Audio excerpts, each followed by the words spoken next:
CEO Tim cook जो है वो इंडिया आए हैं और पूरी दुनिया ने उसको हाईलाइट किया है कि किस तरह सीईओ जो टिम कुक का वहाँ पे आना और इंडिया का 7% तक एप्पल प्रोडक्ट्स की मैन्युफैक्चरिंग करना, how that is giving India an edge over the reason.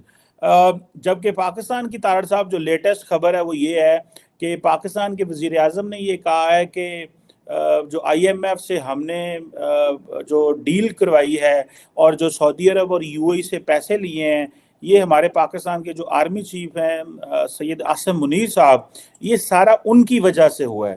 तार साहब, ये बात तो इस वक्त आज मैं एक यंग लड़के से मिल रहा था, वो कह रहा था कि जो मुझे इस चीज़ की तकलीफ है ये है कि हमारी उम्मीदें टूट गई हैं। तार साहब, एक तरफ उम्मीदें हैं, एक तरफ नाउम्मीदी है, आप कैसे देखते हैं?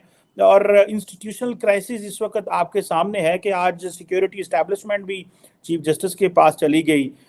आप देखते हैं कि चीजें अगले 4-6 माह में बेहतर होती आपको नजर आ रही हैं सर? नहीं, मुझे नजर नहीं आ रही चीमा साहब, बिल्कुल, क्योंकि अभी तक आपने फाउंडेशन फंडामेंटल्स ठीक करने का कुछ नहीं सोचा। फंडामेंटल सोचने का मैं आपका कंपैरिजन जब हम करेंगे भारत के साथ, उसमें फंडामेंटल चीजें ये हैं, कारोबार, मैन्युफैक्चरिंग, ये सारी चीजें अब आती हैं जब लॉ एंड ऑर्डर ठीक हो, आपकी जुडिशरी ठीक हो। आप ये सोचें, अगर आज भी आप शुरू करें जुडिशरी को ठीक करना, लॉ एंड ऑर्डर को ठीक करना, तो आपको कितना अरसा दरकरार होगा। और उन चीजों को ठीक करने के लिए जो इंग्रेडिएंट्स चाहिए वो भी आपके पास मौजूद नहीं है। और जो सबसे बड़ा आपके पास जिसका डेफिसिट पिछले 76 साल से चल रहा है, वो नेशनलिज्म का है। अब मैं वो जो भारत के हम टिम कुक की बात करते हैं, आप 10% की बात कर रहे हैं, बड़े शॉर्ट पीरियड में वो प्रोडक्शन जो है वो 50% तक जाएगी आईफोन की।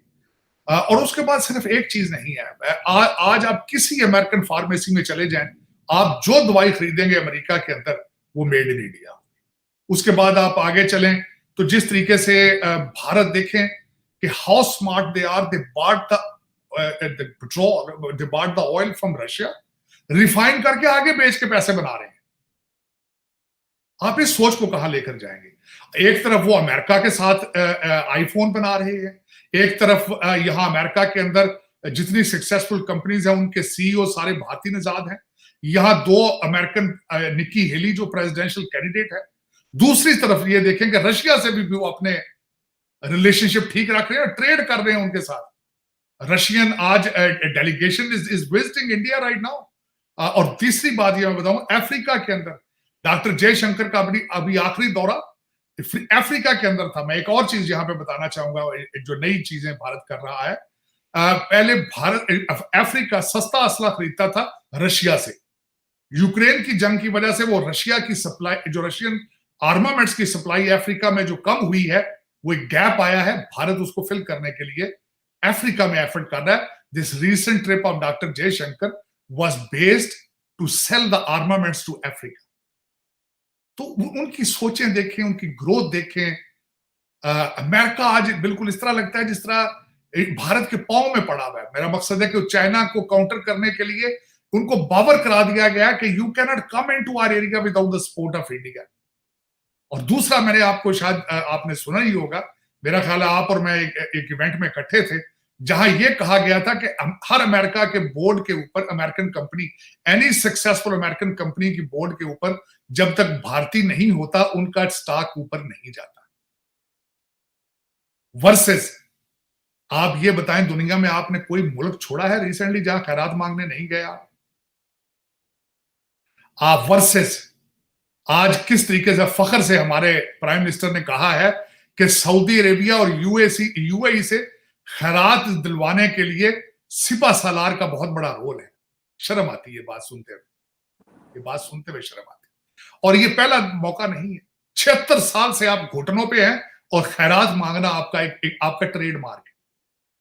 आप पेशावर हो। इसी वजीर आजम ने कहा था कि मैं दुनिया के लीडरों से जब फोन करता हूं पैसे मांगने के लिए, वो मेरा फोन नहीं उठाते हैं। ये शहबाज शरीफ साहब ने कहा था। तो आपको इन चीजों से निकलना पड़ेगा, आपको खैरात से निकलना पड़ेगा। सबसे पहले आपको दहशतगर्दी जो बेचते हैं उनसे निकलना पड़ेगा। आज भी बजाय इस बात को छुपाएं, आप बड़े फख्र से कहते हैं, फख्र से नहीं कहते, लेकिन इसलिए लोगों को बताते हैं कि हम मजलूम हैं। 262 हमले एक साल में दहशतगर्दी के हुए ताकि हमें पैसे मिले। देखिए जी हम कितने मजलूम हैं। आपकी जंग आपकी जंग हम लड़ते रहे हैं, हम कितने जख्मी हैं। डॉलर अल्लाह के नाम पर 2-4 बिलियन गुजरते हुए दे जाए, मेरे बच्चे भूखे मर गए लंदन में। ये इससे आपको निकलना होगा। और दूसरा, आप ये जरा मुझे बताएं कि 40,000 मदरसे आपने यहां बनाए हैं अभी तक, और उसमें मुझे ये बताएं कि क्या पढ़ाया जा रहा है बच्चों को? क्या पढ़ा रहे हैं? इंग्लिश पढ़ा रहे हैं, फिजिक्स पढ़ा रहे हैं, केमिस्ट्री पढ़ा रहे हैं? और फिर उसको छोड़े, Oxford graduate, Harvard graduate Pakistan जाते हैं तो अमल बिन मारूफ बना लेते हैं। एक ऑक्सफोर्ड ग्रेजुएट ने तो खैर अपना ट्रेडमार्क बनाया अमर बिन मारूफ। कल चीफ जस्टिस साहब गए हैं किसी बार रूम में, वहां खड़े होकर उन्होंने कहा अमल बिन मारूफ का साथ दें। The man whose Aitchisonian, whose bachelor degrees from Columbia, whose law degrees from Cambridge, अपने बच्चे सारे बाहर से पढ़े लिखे, जो सामने वकील बैठे उनको कहते हैं अमल बिन मारूफ बनाओ, अमल बिन मारूफ का साथ दें। कभी किसी ने सोचा है डिजिटल पाकिस्तान के बारे में? सोचा है किसी ने? मैं चीमा साहब आपके सेगमेंट पे कई दफा मैंने मिन्नतें की पाकिस्तानी यंग लोगों की, खुदारा भारतीय चैनल देखो, खुदारा भारतीय चैनल देखो, शायद शर्म आ जाए, शायद शर्म आ जाए कि वो कहां जा रहे हैं, वो कहां जा रहे हैं, वो तरक्की किस तरह कर रहे हैं। आप भारतीय फिल्में तो देखते हो शौक से, भाग भाग के। पठान, मैं कहता हूं कोई पाकिस्तानी ऐसा नहीं होगा जिसने मूवी पठान ना देखी हो, लेकिन ये क्यों नहीं देखते कि वो इंडियन इंस्टीट्यूट ऑफ टेक्नोलॉजी से तालीम लेकर दुनिया में क्या कर रहे हैं? ये क्यों नहीं देखने की कोशिश कर रहे हैं? एक बात ऐड करूं तार साहब, मैं कल किसी से बात कर रहा था क्रिकेट के हवाले से। तार साहब, सऊदी अरब ने इंडिया को ये कहा है कि आप जो इनका आईपीएल है, इंडियन प्रीमियर लीग, इनकी प्राइवेट जो खेलते हैं टीमें, वो बल्कि 2 टीमें जो जो जो बिकी हैं, सुना है वो 1.6 बिलियन डॉलर की बिकी हैं, 2 टीमें इंटरनली। सऊदी अरब ने रियाद के साथ तार साहब एक स्टेडियम बनाया, जो मैं आपकी टेंशन डाइवर्ट करना चाहता हूँ। अब सऊदीज इंडियंस को कहते हैं वहां पे आओ, जबकि सुनने में आया कि जब उन्होंने उस स्टेडियम का इफ्तिताह किया तो सारी पाकिस्तानी एम्बेसी वहां पे मौजूद थी, क्योंकि वो चाहते थे कि पाकिस्तान आए। लेकिन बाद में उन्होंने सोचा कि ये तो सारा पैसा और सारा कुछ तो इंडियन क्रिकेट को लेके आने से होगा, पाकिस्तानियों से तो नहीं होगा। सो हमने अपने आप को इस तरह इररेलेवेंट कर लिया because of security and all that. हम तो अपनी क्रिकेट को भी उस तरह नहीं बेच सके जिस तरह इंडिया बेच रहा है या बाकी बेच रहा है। हमें शारजा में क्रिकेट जाके खेलना पड़ा तार साहब। तो ये क्रिकेट एज ए कमोडिटी हम एक्सपोर्ट कर सकते थे, लेकिन लीडरशिप के ज़हन में इस तरह का विजन ही नहीं है। लीडरशिप का विजन ये है कि पाकिस्तान के अंदर पीटीडीसी था, उसको बंद कर दिया उन्होंने। 300 एम्प्लॉई उनके सड़कों पे जलील होते थे। लेकिन जब बात करेंगे तो लोगों को जलसे में कहते कि मैं टूरिज्म बढ़ा दूंगा। ये स्विट्जरलैंड है हमारे पास, स्विट्जरलैंड है। पता नहीं, मैं चीमा साहब, जब मैं पाकिस्तान पे पढ़ता हूँ, रिसर्च करने की कोशिश करता हूँ, इसकी हिस्ट्री पढ़ता हूँ, पॉलिटिकल साइंस के साथ कंपैरिजन करता हूं, हर चीज जाम हो जाती है, सोचें खत्म हो जाती हैं बिल्कुल। पता नहीं क्या बात है, मैं हैरान हूं। मैंने आपके पिछले प्रोग्राम में भी शायद कहा था कि जहां ऑक्सफोर्ड और कैम्ब्रिज के पढ़े हुए जज जो हैं, जिनके बारे में कहा जाता है कि ऊपर खुदा है नीचे सुप्रीम कोर्ट है, जब वो डंडों से जूतों से लड़ रहे हो तो कौम का क्या प्रेडिक्ट करेंगे आप? क्या क्या क्या नजर आता है आपको कि हमारी डायरेक्शन क्या है? आजाद कश्मीर के अंदर देख लें, जो मोहतरम जो वजीर आजम निकाले गए, सुना शाम 7 बजे ऑफिस में आते थे, सारी मीटिंग सुना रात को होती थी वहां, क्योंकि उनको पुरानी आदत है रात के वक्त जागने। और उनके बारे में जो चीजें निकल रही हैं कि अमीनपुर गंडापुर साहब की जो ऑर्गेनाइजेशन है, उनके साथ झगड़ा था, उनका लड़ाई थी कि उनको ठेके दिए जाए और सारा। मेरे पास अब स्टोरियां निकल रही हैं सारा कुछ, लेकिन जो भी निकलता है उसके पीछे से गंद ही निकल रहा है, मनी लॉन्ड्रिंग ही निकलती है, फ्रॉड ही निकलता है, 2 नंबरियां निकलती हैं। कभी आज तक मैंने कोई ढंग की खबर नहीं सुनी कि वहां से जी इन्होंने कोई चीज बना ली है, या कोई लीडर कह रहा है कि हम ये इंडस्ट्री लगाए। मैं इनको बताया भी था कई दफा, मैंने आपके सेगमेंट में बात की थी। मोदी साहब ने अगले दिन जो इन्होंने अपने आईटी के बारे में, आईपीयू के बारे में जब बात कर रहे थे, उन्होंने कहा था 8 साल में ये सफर हमने तय किया है, 60 million broadband customers to 850 million, 8 साल में। और खुदा का नाम है, आज ही कुछ चीज शुरू कर लो। जहाद करना है तो जहालत के खिलाफ कर लो यार, गुर्बत के खिलाफ जहाद कर लो, अगर तुम इतने बड़े मुसलमान हो, वरना इतना बड़ा तुम पैट्रियटिक हो। वरना मेरी नजर में जहाद करने हमारे डीएनए में नहीं। हम लोग पार्टी पीपल है, हम लड़ नहीं सकते। हम तो अताउल्लाह का गाना सुन लिया, अबरारुल हक ने गाना गा लिया, तालियां बजा दी, सीटियां बजा दी, लड़कियों को देख के जरा शुगर मिला कर लिया। इससे अलावा अब क्या है? अब सोचें, लोकल हीरो ही कोई नहीं है।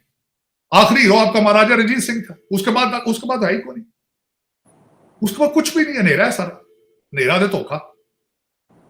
तो वो मेरा, लेकिन मसला ये है इस बात का कि जो मैं डिसअपॉइंटेड हूं इस वक्त कि आपके ऊपर देखें, इंडियन इंस्टीट्यूट ऑफ टेक्नोलॉजी से लोग पढ़ के आके अमेरिका पे वो कब्जा कर गए। ठीक, सफर देखें, हमारे वहां से जो लोग आए हैं, हार्वर्ड एजुकेशन उनका कुछ नहीं बिगाड़ सकी। वो कैम्ब्रिज में गए हैं, कैम्ब्रिज की एजुकेशन उन पर फेल हो गई। ऑक्सफोर्ड गए हैं, ऑक्सफोर्ड उनका कुछ नहीं बिगाड़ सका। वो वापस गए हैं, बुरे तरीके से लूट रहे हैं पाकिस्तान। एक टेबल पे ऊपर बैठ के वो ये किसी कंसेंसस पे नहीं पहुंच सकते कि पाकिस्तान किस तरह बचाना है। मेरा आपसे ये क्वेश्चन है, एक क्वेश्चन, चीमा साहब, आपका हर ब्यूरोक्रेट यहां से आके मास्टर डिग्री लेके जाता है गवर्नमेंट के खर्चे में। आपका हर फौजी भाई यहां गवर्नमेंट के खर्चे पे आके डिग्री लेके जाता है। आपके ब्रिटिश एजेंटों के बच्चे सारे एची सोनियर यहां आके पढ़ के जाते हैं। इस वक्त जरा नजर दौड़ाएं, सारे लूटर्स कौन है? वही है सारे, वही लूटर्स। आप ये देखें कि वो सफर देखें, इंडियन इंस्टीट्यूट ऑफ टेक्नोलॉजी से लोग आए हैं, अमेरिका का कब्जा कर गए सारा। वो अजय बंगा खड़ा कर लिया उन्होंने यहां पे। आप देखें, अगले दिन मैं छोटी सी मिसाल लेता हूं, छोटी सी मिसाल लेना चाहूं। यहां पर अगले दिन भारतीय फाइनेंस मिनिस्टर आई हैं यहां पे, अभी IMF के और वर्ल्ड बैंक के स्प्रिंग सेशन को अटेंड करने के लिए, जिसमें आपने रिफ्यूज कर दिया आने से। इंडियन एम्बेसी में डिनर था, 2 सेक्रेटरी येलन और दूसरी सेक्रेटरी टेबल पर उनके सामने बैठी, साथ बैठी। This is what their value. और आपकी वैल्यू, वजह क्या है? आपके हार्वर्ड ग्रेजुएट, आपके कैम्ब्रिज ग्रेजुएट, ऑक्सफोर्ड ग्रेजुएट, स्वाय मनी लॉन्ड्रिंग के उन्होंने कुछ भी नहीं सीखा। ये वो कहते हैं ना, लामा इकबाल बेचारा बड़ा अरसा पहले गया था, उसने कहा कलामे मर्दे नादा पे कलामे नरमो नाज़क बेअसर, बेअसर। ये सिर्फ यहां से पेपर की डिग्रियां लेकर गए हैं कि पाकिस्तान को लूटना किस तरह दिखा के। पता नहीं कोई डीएनए में प्रॉब्लम है क्या? मैं सोच रहा हूं उस पर कोई रिसर्च करूं कहीं से कि what the hell is wrong, कि ये इंस्टीट्यूशन जिनके मैंने नाम लिखे, ये 200 साल 100 साल पुराने हैं। ये भी कुछ नहीं बिगाड़ सके पाकिस्तानी माइंड का। ये सारे फौजी भाई यहां के ग्रेजुएट, सारे जज यहां के ग्रेजुएट, सारी ब्यूरोक्रेसी यहां की ग्रेजुएट, लेकिन डिलीवर नहीं कर पा रहे। पता नहीं वो डिग्री का फाड़ जाते हैं यहां पे, पता नहीं दिमाग यहां छोड़ जाते हैं जाते दफा। मेरा अलमिया है ये कि मुझे कोई बंदा सिखाए, बताए कि this is what is wrong in your DNA, me myself and mind. स्वाय अपने तिया पुत्रों के अलावा कुछ नहीं। हाँ, बड़ी खूबसूरती के साथ ये किया है कि आपस में शादियां कर ली, साले बहनोई, ससुर सास, सारे रिश्तेदार हैं एक दूसरे के। ये बड़ा कमाल तरीके से किया है ये, लेकिन ये भी एक लूटने की स्ट्रेटजी है। मुझे नहीं उम्मीद कि हार्वर्ड ने ये सिखाया हो उनको, ये उनकी अपनी इन्वेंशन है कि साले पर मुझे बांट के लूटिए। लेकिन ये कि चीमा साहब, जब तक आप कौम नहीं बनेंगे, जब तक आप कौम नहीं बनेंगे, बच नहीं पाएंगे। मुझे कोई रिलीफ नजर नहीं आती, बल्कि वॉल स्ट्रीट जर्नल ने आपका वो कहते हैं मर्सिया लिख दिया, उन्होंने आपको वार्निंग लिख दी है।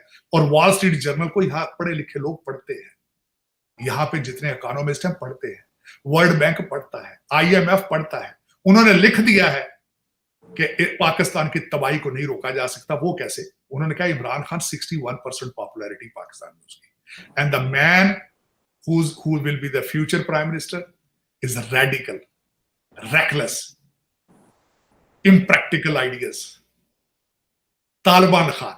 ये उन्होंने लिख के कह दिया। और अब मैंने जो लफ्ज सारे इस्तेमाल किए हैं, इसके बाद नजर आता है कि पाकिस्तान बचेगा। आपको वो भी वार्निंग दे रहा है, वो भी वार्निंग देता है। वो ये नहीं कहता कि वो छुप के बैठा है, वो कहता है आर्मी चीफ मेरी मर्जी का, चीफ जज मेरी मर्जी का, इलेक्शन कमीशन मेरी मर्जी का, मेरी गेम जो नहीं खेलेगा उसके साथ मैं नहीं खेलूंगा। वो भी कहता है। वो को आपको कोई डेमोक्रेटिक वैल्यूज नहीं बता रहा, वो कहता है जो मैं जिस तरह चाहूंगा पाकिस्तान उस तरह चलेगा। वो सारा दिन बैठ के वो बाजवा साहब को गालियां देता है, सारा दिन। अगर रिसेंट स्टेटमेंट उसने कहा, बाजवा साहब ने अमेरिका को कहा था भाई कि ये एंटी अमेरिकन है। मैं एंटी अमेरिकन तो नहीं हूं। अब दूसरी बात सुन ले जरा, चीमा साहब, उसने पिछले 1 महीने में 4 कांग्रेसमैन, सिटिंग कांग्रेसमैनों से फोन पे बात की। और लफ्ज क्या कहा है, I am not anti American, I am not anti American. कहता है ये बाजवा साहब कहते थे उनको कि he is an anti American. अब सारा गंद उधर डाल रहा है उसके ऊपर, और कौम तालियां बजा रही है। कौम को सिर्फ गुस्सा है आपकी इस्टेब्लिशमेंट पे और जुडिशरी पे। इस गुस्से में वो पूरे पाकिस्तान के ऊपर तेल छिड़क के आग लगा के तालियां बजा रहे हैं। इतना गुस्सा है उनका, ये उसके उस गुस्से के रिजल्ट में आग लगा रहे हैं पाकिस्तान को, वरना कौन अपने घर को आग लगाता है। लेकिन चीमा साहब तारसा, फिर रास्ता तो यही है कि मैं आज देख रहा था कि वो चाइना कहता है कि हम फलस्तीन और इजराइल की भी दोस्ती करा सकते हैं। तार साहब, हमारी कोई भारत से दोस्ती क्यों नहीं कराता? क्वेश्चन ये नहीं है कि हम चाहते हैं कि हम ये नहीं चाहते कि इंडिया के साथ जो है वो झुक के दोस्ती की जाए बराबरी के साथ, लेकिन कोई ऐसा मुल्क है जो दोनों मुल्कों के साथ बिठाए, और पाकिस्तान ने अपने